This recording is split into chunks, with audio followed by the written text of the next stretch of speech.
और चलिए ज्यादा जानकारी के लिए सीधे रुख कर लेते हैं। हमारे साथ हमारे 3 सहयोगी जुड़ चुके हैं। दिल्ली से मनीष शुक्ला हैं और मनोज जोशी चंडीगढ़ से जुड़ चुके हैं और साथ ही लखनऊ से विशाल रघुवंशी है। सबसे पहले चंडीगढ़ का रुख करते हैं। मनोज जोशी हमारे साथ। मनोज, गिरफ्तारी हुई है, क्या कुछ और जानकारी मिल पा रही है? अभी भी एनआईए की रेड चल रही है, कई ठिकानों पर एनआईए कार्रवाई कर रही है।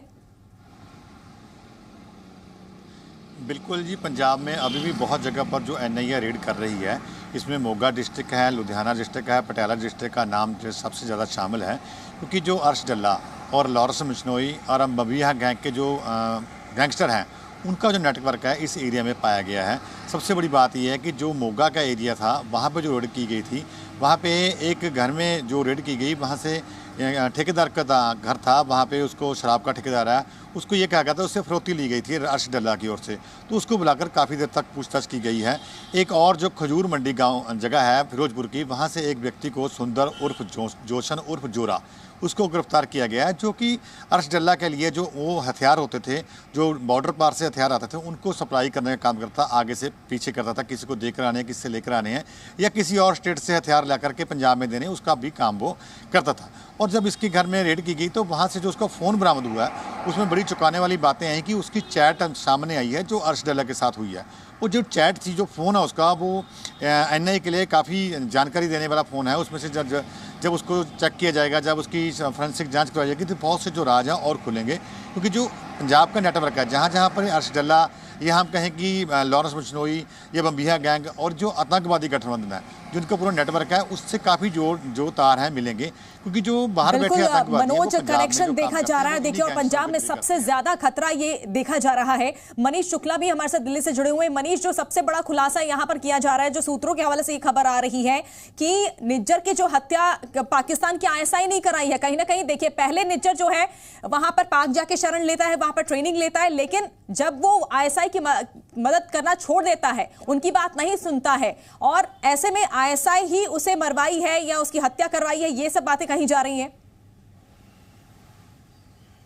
जी हाँ, बिल्कुल। देखिए, आईएसआई हमेशा यूज एंड थ्रो पॉलिसी पे काम करती है, यानी जो टेररिस्ट होते हैं उनका जब तक फ़ायदा उठाना होता है इस्तेमाल किया जाता है, जब उनको लगता है कि यूजलेस हो गए हैं तो उनको रास्ते से हटा दिया जाता है। अगर आप पाकिस्तान में देखें तो लगातार इस तरीके की रिपोर्ट्स आती रहती हैं कि टेररिस्ट मारे गए हैं। दूसरी तरफ विदेशों में भी, अगर कनाडा के अंदर देखें तो इससे पहले भी कुछ हत्याएं हुई हैं जिसमें आईएसआई के ऊपर बड़ा शक जाहिर किया गया है। यहाँ पर यह बात कही जा रही है कि निज्जर और आईएसआई के बीच में सब कुछ ठीक नहीं चल रहा था पिछले कुछ दिनों में, क्योंकि निज्जर के ऊपर आईएसआई लगातार दबाव डाल रही थी कि जो गैंगस्टर्स हैं उनके साथ, जो नए गैंगस्टर्स आए हैं कि जो भारत से भाग करके कनाडा पहुँचे हैं, उनके साथ सहयोग करे और भारत के खिलाफ ऑपरेशन करे। लेकिन निज्जर को ज़्यादा फेथ अपने पुराने लीडर्स पे था, पुराने जो उसके सहयोगी थे उनके ऊपर था, और कहीं ना कहीं ये फ्रिक्शन पॉइंट था।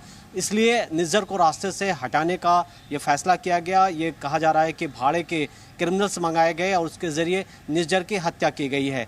दूसरी जो सबसे बड़ी बात यह है कि निज्जर का अब विकल्प भी तलाश रही है ऐसा ही कि कोई इस तरीके का कोई उनको और टेररिस्ट मिले, खालिस्तानी टेररिस्ट मिले, जिसका इस्तेमाल वो इस नेटवर्क के ज़रिए भारत के खिलाफ कराएं। तो ये एक बड़ी बात है, क्योंकि लगातार भारतीय एजेंसीज भी कह रही हैं कि कनाडा के अंदर जो किलिंग हो रही है पिछले कुछ दिनों में, वो इंटर राइवलरी जो खालिस्तानी गुट्स हैं उनके बीच में हो रही है। एक तो वर्चस्व की लड़ाई है, दूसरी बड़ी बात कि आईएसआई काफ़ी हद तक कंट्रोल कर रही है इन आतंकियों को, और ऐसी स्थिति में जो उनकी बात नहीं सुनेगा, निज्जर जैसा हाल होगा। कहीं ना कहीं मनीष, ये दिखाता है कि पाक अपनी हरकतों से बाज नहीं आ रहा है। हमारे साथ लखनऊ से विशाल रघुवंशी भी जुड़े हुए हैं। विशाल, आज जो बड़ी कार्रवाई कर रही है एनआईए, देखिए लगातार कई दिनों से एनआईए कार्रवाई कर रही है, यहां तक कि 5 और 6 अक्टूबर को एक मीटिंग भी होनी है दिल्ली में, जिसमें तमाम दूसरी एजेंसियों के साथ मिलकर कामकाज किया जाएगा। आज की इस रेड को लेकर, इस कार्रवाई को लेकर कोई अपडेट लखनऊ से?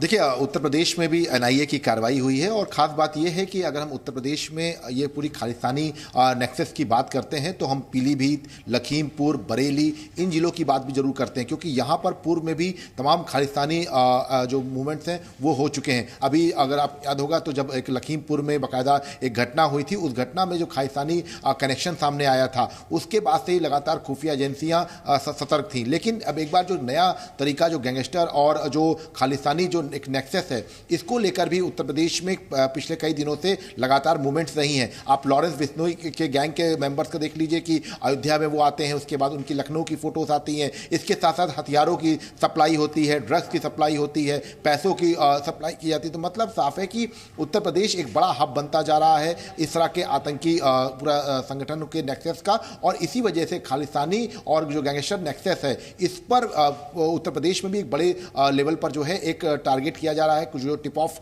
मिल रहा है उसके आधार पर जांच एजेंसियां काम कर रही हैं और समय समय पर इस तरह की गिरफ्तारियां भी हो रही हैं। लेकिन एक बार फिर से तो माना यह जा सकता है कि खालिस्तानी आतंकियों का अंत करीब है। बहुत बहुत शुक्रिया आपका मनोज, मनीष और विशाल तमाम जानकारी हम तक पहुंचाने के लिए।